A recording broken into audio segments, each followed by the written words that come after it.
시청자 여러분 안녕하십니까? 헬로티비 뉴스입니다. 헌법재판소의 탄핵 심판 선고가 임박한 가운데 윤석열 대통령 파면을 촉구하기 위해 단식 농성을 해오던 서영석 더불어민주당 의원을 포함한 야당 의원들이 단식 8일 만인 지난 18일 농성을 중단했습니다. 단식을 이어오던 윤석열 탄핵 야 5당 국회의원 연대 의원들은 더불어민주당 지도부의 권고에 따라 단식을 중단하기로 결정했습니다. 서영석 의원을 비롯한 김준혁, 박수현, 위성곤, 민형배, 윤종호 의원 등이 포함된 윤석열 탄핵 야 5당 국회의원 연대는 지난 11일부터 광화문 천막에서 100시간 이상 단식 농성을 이어왔습니다. 내란 이후에 불면증 때문에 잠을 잘 수가 없다 이런 말씀이 제일 많고, 그다음에 소화도 안 되고 일선도 손에 잡히지 않는다, 이런 내란성 증후군이라고 하는 증상들이 다 국민들이 갖고 있는 것 같은데, 그래서 12.3 계엄에 대한 현재 빠른 파면 인용이 이런 불면증과 소화불량을 치료할 수 있는 것이다, 파면만이 답이다, 이렇게 생각을 하고 있습니다. 인천 지역 30여 개 시민사회단체와 세월호 일반인 희생자 추모관이 세월호 참사 11주기 인천추모위원회를 구성하고 본격적인 활동에 나섭니다. 세월호 참사 11주기 인천추모위원회는 19일 오전 인천시청 앞에서 출범 기자회견을 열고 올해 계획을 내놨습니다. 우선 오는 29일 오후 2시 인천 가족공원 세월호 일반인 희생자 추모관 인근에서 노랑들의 언덕을 조성하고 4월 12일 오후 2시부터 인천 앳들광장에서 11주기 인천추모문화제 11번째 봄 내일을 위한 그리움을 개최합니다. 참사 당일인 4월 16일 오전 11시에는 일반인 희생자 추모관에서 세월호 참사 11주기 일반인 희생자 추모식도 진행합니다. 이어 4월 25일부터 26일까지 목포 신항에 있는 세월호 선체도 방문하기로 했습니다. 인천추모위원회는 10월에는 안전정책 토론회, 11월에는 세월호 영화제를 개최할 예정이며 안전한 사회를 만들어가기 위한 노력으로 인천시민 안전정책을 발굴해 내년 지방선거에서 각 정당의 정책 채택을 제안할 계획입니다. 우리는 기억하겠습니다. 함께 하겠습니다. 안전사회를 만들겠습니다라고 한 약속을 지켜가겠습니다. 인천 시민들이 따뜻한 연대의 마음으로 11주기를 함께 맞이해 주시기를 부탁드리겠습니다. 인천시 교육청이 지난달 26일 서구 빌라 화재로 안타깝게 세상을 떠난 초등학생의 유가족을 돕기 위해 모금한 성금 844만 4천 원을 대한적십자사 인천지사에 전달했다고 밝혔습니다. 성금은 시교육청과 산하기관 직원들이 자발적으로 모금한 544만 4천 원과 익명의 중년 부부가 기탁한 300만 원을 더해 마련했습니다. 특히 익명의 부부는 학생의 안타까운 사고 소식을 접한 후 교육청을 직접 방문해 위로의 뜻과 함께 성금을 전달한 것으로 전해지고 있습니다. 전달식에서는 성금 외에도 인천 지역 취약계층과 재난 피해 이재민을 위한 적십자 특별회비도 함께 전달됐습니다. 인천시가 행사나 축제성 사업의 효율성을 높이고 예산을 절감해 재정 건전성을 확보하기로 했습니다. 시는 이를 위해 사전 심사를 확대하고 사후평가 강화와 사업비 산정 기준 마련, 행사비 절감 등을 추진할 계획입니다. 시는 또 신규 사업뿐만 아니라 예산이 30% 이상 증액된 연례 사업도 사전 심사 대상에 포함하고 계약 심사와 일상 감사 대상을 5천만 원 이상 사업까지 확대하기로 했습니다. 아울러 외부 전문기관을 통한 성과 평가를 강화해 2026년 예산에 반영할 방침입니다. 시는 인천연구원과 협력해 사업비 산정 기준을 마련하고 행사 물품 공동이용 플랫폼도 운영해 비용 절감을 도모할 예정입니다. 부천시가 최근 부천 5대 특화산업 R&D 기관과 함께 5대 특화산업 성과보고회를 개최했습니다. 이번 성과보고회에서는 지난해 각 기관이 보유한 첨단 장비와 인력을 활용한 성과를 공유하는 한편 올해 사업 계획을 논의했다고 부천시는 설명했습니다. 2026년 1월부터는 환경법상 수도권 쓰레기 매립지에 생활 쓰레기를 소각 없이 직매립할 수 없습니다. 소각장을 마련해야 하는 수도권 지자체들은 아직까지도 새로 지을 입지조차 정하지 못하고 있는데요. 앞으로 쓰레기 대란이 불가피한 상황입니다. 헬로티비 뉴스는 오늘부터 사흘간 우리 지역 소각장 마련 상황을 짚어보겠습니다. 먼저 대체 매립지를 찾고 있는 수도권 쓰레기 매립지 상황부터 살펴보겠습니다. 이세진 기자가 전해드립니다. 수도권 지자체들의 갈등 원인이 된 쓰레기 매립의 역사는 1960년대 시작됩니다. 서울에서 처음 매립지에 쓰레기를 묻은 건 1964년입니다. 이전엔 지정된 처분장 없이 폐기물을 처리했습니다. 1977년까지 서울시는 10개 지역에 매립지를 뒀습니다. 그런데 인구가 늘어나고 도시가 커지면서 매립지로 쓰던 곳들도 개발 대상이 됩니다. 흩어져 있던 매립지를 정리하고 서울시는 1978년 난지도를 새로운 매립지로 결정합니다. 하루 평균 8톤 트럭 3,000대 분량의 쓰레기를 여기에 버렸습니다. 난지도가 문을 닫은 1993년까지 15년 동안 묻은 쓰레기가 9,200만 세제곱미터에 달했습니다. 한편 난지도가 한계에 다다를 시점인 1987년 또 다른 매립지가 대체지로 선정됩니다. 당시 김포, 지금의 검단동입니다. 서울시와 인천시, 경기도뿐 아니라 환경부까지 사자가 공동으로 건설한 수도권 매립지는 이렇게 탄생했습니다. 1992년 이곳에 쓰레기가 반입된 이후 1매립장에서 2매립장까지 늘어나는 동안 주민 반발은 상당했습니다. 사용 연장 논의까지 이루어지면서 지자체 갈등도 커졌는데요.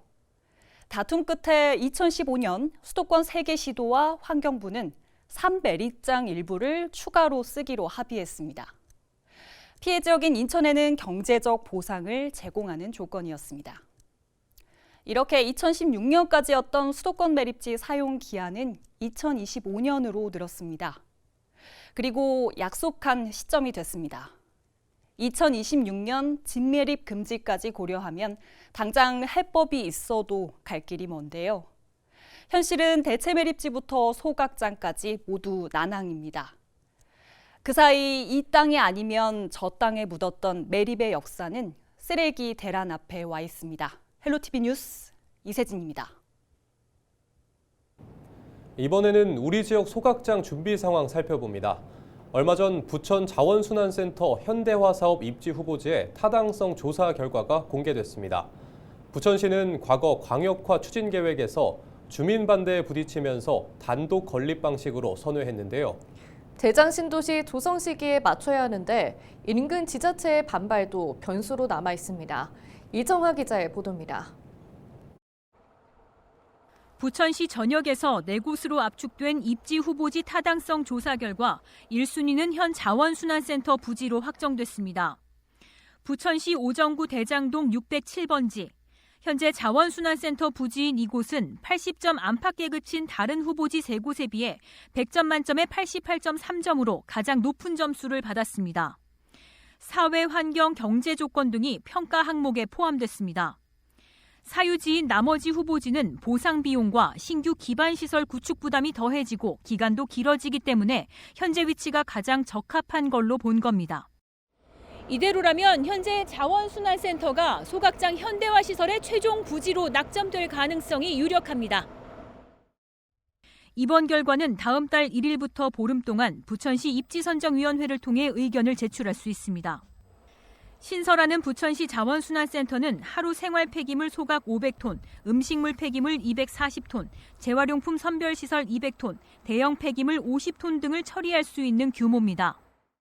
부천시는 결과에 대한 의견 수렴과 전략환경 영향평가 마무리를 거쳐 늦어도 올해 상반기 안에는 최종 입지를 선정할 예정이라고 밝혔습니다.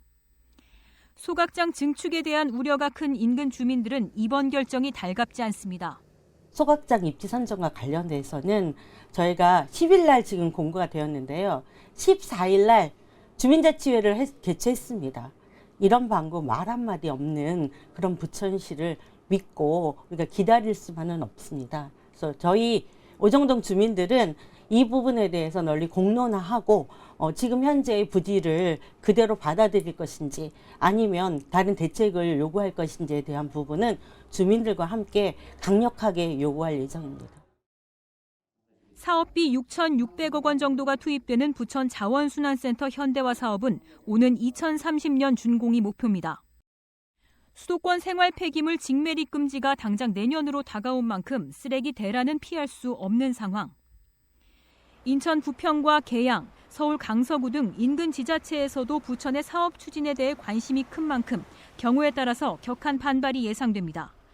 헬로티비 뉴스 이정하입니다.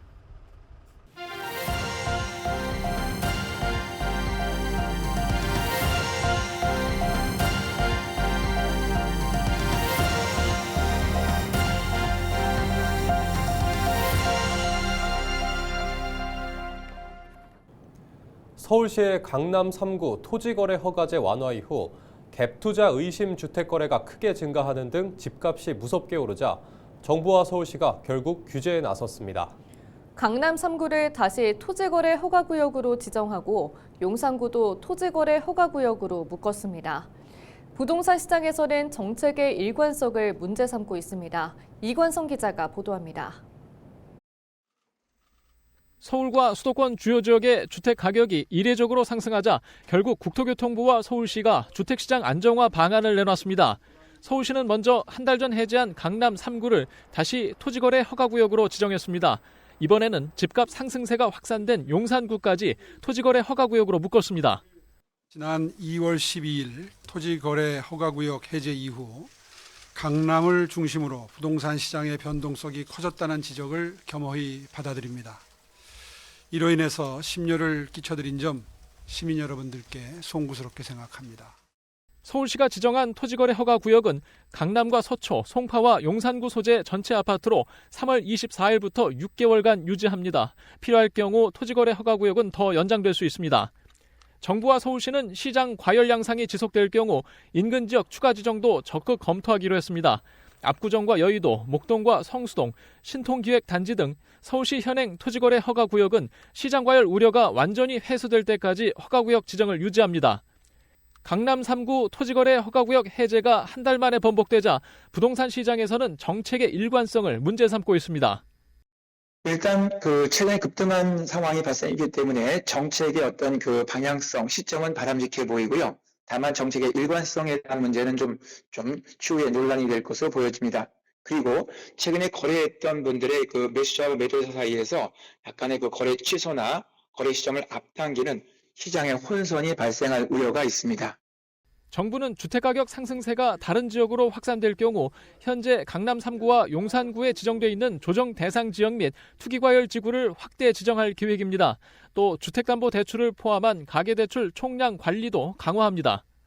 강남 3구 등 서울 주요 지역에 대해서 주택담보대출 취급 점검을 강화하고 금융권 자율 규제를 바탕으로 다주택자, 갭 투자자와 관련한 가계 대출을 금융권이 보다 엄격히 관리할 수 있도록 하겠습니다. 정부는 당초 2025년 7월로 예정했던 전세자금 대출 보증 비율 하향도 5월로 앞당기기로 했습니다. 부동산 이상거래와 집값 담합 행위 등을 집중 모니터하고 편법 대출과 허위 신고 등 불법 행위에 대해서도 기획 조사를 강화합니다. 헬로티비 뉴스 이관성입니다. 경기도의회 북부분원 설치회가 지난 18일 제2차 회의를 열어 경기 북부 균형 발전과 의정 활동 강화를 위한 논의를 진행했습니다. 도청 북부청사에서 열린 이날 회의에서는 북부 분원 설치와 경기 북부 특별자치도 추진 현황을 중심으로 경기 북부 지역의 자립적 성장과 행정 효율성을 높이기 위한 방안을 다각도로 검토했습니다. 또 경기 북부 대개발 구상, 기회발전 특구 지정 추진, 접경지역 규제 완화 및 군사시설 보호구역 규제 합리화, 지역균형발전 사업 확대 방안 등도 함께 논의했습니다. 김성남 설치위원장은 도의회가 경기 북부 주민들의 의견을 적극 반영하고 실질적인 변화를 끌어내기 위해 지속적으로 노력하겠다고 약속했습니다. 이상으로 뉴스를 마칩니다. 시청해주신 여러분 고맙습니다.